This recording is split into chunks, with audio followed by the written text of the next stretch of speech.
আমি অনুভব করলাম এটা সাদা কাপড় পরা কেউ একজন প্রস্রাব কইরা হাতে ঢিলা নিয়ে প্রস্রাবখানা থেকে আব্বুর দরজার সামনে থেকে বাথরুমের সামনে এরকম হাঁটা চলা করতেছে। লাইট জ্বালানোর পর সাথে সাথে দেখি আমার সামনে যেটা হাঁটা চলা করতেছিল এটা গায়েব হয়ে গেছে। একবারে স্তব্ধ, একটু অবাক হয়ে গেলাম, কিরে এখানে দেখলাম এই মুহূর্তে কেউ একজন হাঁটতেছে, এখানে এতক্ষণ হাঁটলো কে? আমি যখন ছোট ছিলাম তখন আমি আমার আব্বুর সাথে মসজিদে গিয়েছিলাম আর কি, বা আব্বুই আমাকে হেফজ থেকে ফারেক হওয়ার পর আর কি, তো আমার আব্বু আমাকে কিতাব বিভাগের শর্টকাট বোঝানোর জন্য আমাকে কিছু সংখ্যক সিক্রেট আমাকে পড়ানোর জন্য আব্বুর কাছে আমার নিয়ে গেছিল। তো সেই জায়গার মধ্যে আব্বার মসজিদে আমি তাইকা মানে কিছুদিন পড়াশোনা করছিলাম আর কি, আব্বার কাছে আমি পড়াশোনা করছি। তো একদিন হয়েছে কি, আব্বুর সাথে যখন আমি থাকবো সেখানে গেছি, যাওয়ার পর মানে দেখলাম পরিচয়টা দিয়ে এটা হইতেছে কিশোরগঞ্জ জেলা, আপনার থানা হইতেছে পাকুন্দিয়া থানা। এখানে একটা ইয়ে আছে ভুইয়াবাড়ি নান্দোলা। যাওয়ার পর এলাকার যে মানুষগুলো আছে বা এলাকার ছেলেফেলেরা আছে সমপরিমাণ, তারা আমার দিকে একটু মুচকি মুচকি হাসতেছে আর বলতেছে, হুজুর আপনি আসছেন, এবার আপনি ফুতেও দেখবো, মানে আমার আব্বুর এরকম কথা বলতেছে আর কি। তো মুসল্লিরও কিছু কয়েকটা মুসল্লি আমার এরকম ইঙ্গিত দিছে যে নাতি কেউ বাতিজা আসছো, আচ্ছা থাকো তোমার আব্বার সাথে থাকো, পরে ফুলাফানের কথায় খান দিও না, মানে এরকম কথা বলছে আর কি। তো মানে আমার মাথার ভিতরে খেলতেছিল না যে মানুষ আমি আসার পরে আমার কেউ চিনে না দেখে নাই, তারা আমার সাথে এরকম বলতেছে কেন। তো আমি এখানে থাকতেছি, এখানে প্রথম রাত্রে তো আমি যেন খাওয়া দাওয়া করলাম। খাওয়া দাওয়া করার পর আমার আব্বু কি করতো, এই সবসময় খাওয়া দাওয়া করার আগে এই যে একটা প্লেটের মধ্যে আব্বুর যে খাবার আসছিল সব খাবার থেকে অল্প অল্প খাবার করে একটা বাড়ির মধ্যে নিত, নিয়ে বাহিরে ফালাই দিত। তো আমি আব্বুরে বহুবার প্রশ্ন করছি যে এটা কি জন্য, এটা কেন করেন? তখন আব্বু বলছে যে এমনি জীবজন্তুদেরকে খাবার দিয়ে আর কি। আমার আব্বু ইমামতি করতো আর কি এখানে, তো এটা বলছে আমার আব্বু। তারপর আমি হয়েছে কি, এখানে যখন রাত্রে ঘুমাইছি, ঘুমানোর পর একদিনের ঘটনা আর কি, প্রথমে কোনো কিছু হয় না, একদিনের ঘটনা। আমি রাত্রেবেলা ঘুমাইছি, ঘুমানোর পর হঠাৎ করে আমার রাত্রে ঘুম ভেঙে গেছে। আনুমানিক প্রায় রাত 2টা থেকে 2:30 এর ভিতরে হবে আর কি, বা 2টার কাছাকাছি এরকমই কোনো একটা সময় হবে। তো আমার ঘুম ভাঙার পর আমি এদিক সেদিক হেলতেছি, হেলার পর ডান দিকে মুচড় দিছি। তো আমি যেই জায়গার মধ্যে শুইছি আমার ডান দিকে আমার আব্বু শোয়া। তো আমি ডান দিকে শোয়ার পর আমার আব্বুর রুমটা অনেক লম্বা ছিল, মসজিদের এক পাশে অনেক লম্বা রুমটা। তো সেই রুমের ভিতরেই প্রস্রাবখানা, বাথরুম, গোসলখানা ছিল। এখানে আমার আব্বু গোসল টোসল করতো। তো এখান থেকে প্রস্রাবখানা থেকে বের হইতে হইলে মানে খাটের সামনে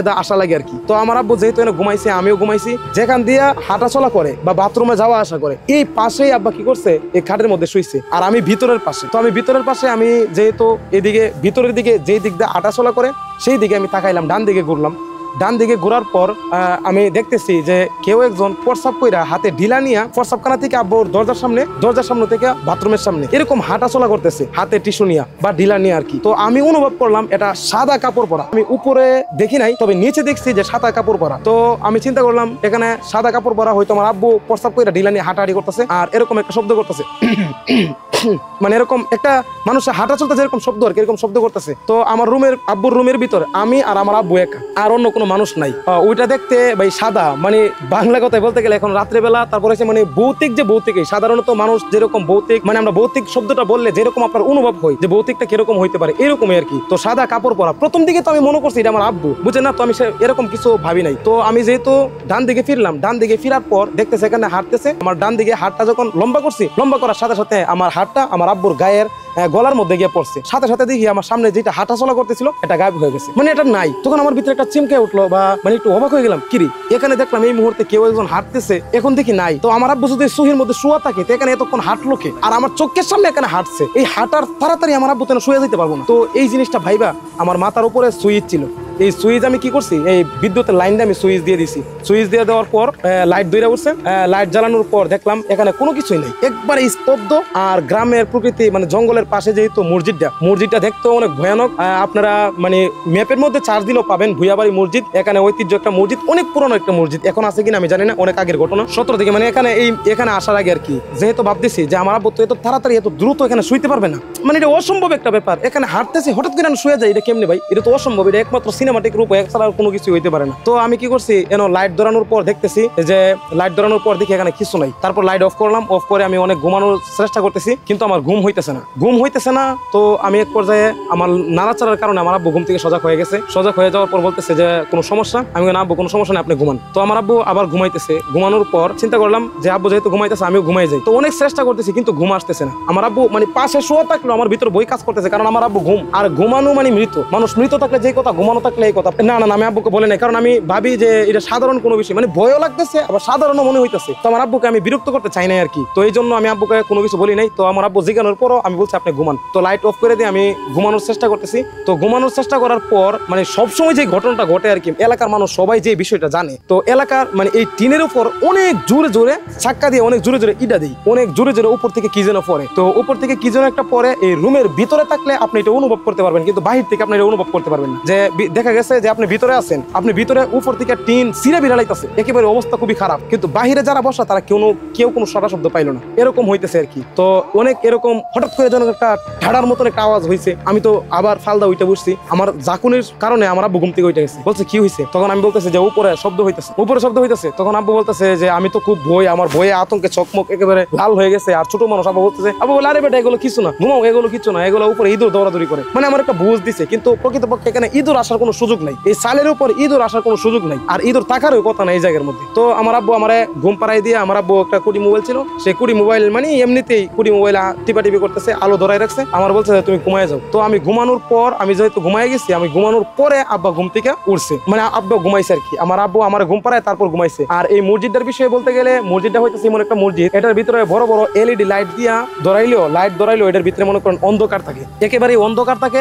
এটা মনে করেন কোন সময় একেবারে পরিষ্কার ক্লিয়ার হয় না। আর এটা আগিলা দিনের মসজিদ, মানে বলতে গেলে আপনারা যারা জমিদার বাড়ি দেখছেন, জমিদার বাড়ির মধ্যে যেরকম শেওলা টেওলা পড়ে গেছে, একবারে ভয়ানক দেখতে পুরনো একটা বিল্ডিং, এরকম আর কি মসজিদটা ঠিক এরকম মসজিদটা ছিল। আর মসজিদের সামনে একটা ইয়া ছিল আর কি, জলপাই গাছ ছিল। ওই জলপাই গাছের মধ্যে একটা ইয়া ছিল আর কি, শিকল ছিল। এখানে অনেক আগে নাকি ভুয়া বাড়ি, এখানে দুইটা হাতি ছিল, এই দুইটা হাতি এখানে শিকল দেয়া বাইন্দা রাখতো। তো সেখানে এই শিকল দিয়ে যেহেতু বাইন্দা রাখতো, এখানে একটা হাতি নাকি এখানে মারা গেছিল, আর একটা হাতিকে তারা বিক্রি করে দিছে নাকি ফাড়াই দিছে, কি করছে এটা ইতিহাস জানা নাই আমার, আর এরাও ভালো করে বলতে পারে না। তারপর এই শিকলটা তারা মানে স্মৃতি হিসাবে রাখার জন্য এই শিকলটা কখনো তারা খুলে নাই, এই শিকলটা এখানে রাইখা দিছে। তো এখানে রাইখা দেওয়ার পর এই শিকলটা হয়েছে কি, এখানে অনেক দিন যাবত থাকতে থাকতে এটা জলপাই গাছের ভিতরে, মানে জলপাই গাছ এটারে ঢাইকা নিছে, তার উপরের যে চামড়া দিয়ে এটাকে ঢাইকা নিছে। তো এখানে অনেক দূর দূরান্ত থেকে মানুষ আসতো, আইসা তাদের এই শিকলটা কেনার জন্য তাদেরকে অফার করতো বা নিয়ে যাওয়ার জন্য, তারা কখনো দেই নাই এই শিকলটা। মানে তারা বলছে যে এখানে যতদিন পর্যন্ত গাছ থাকবে ততদিন পর্যন্ত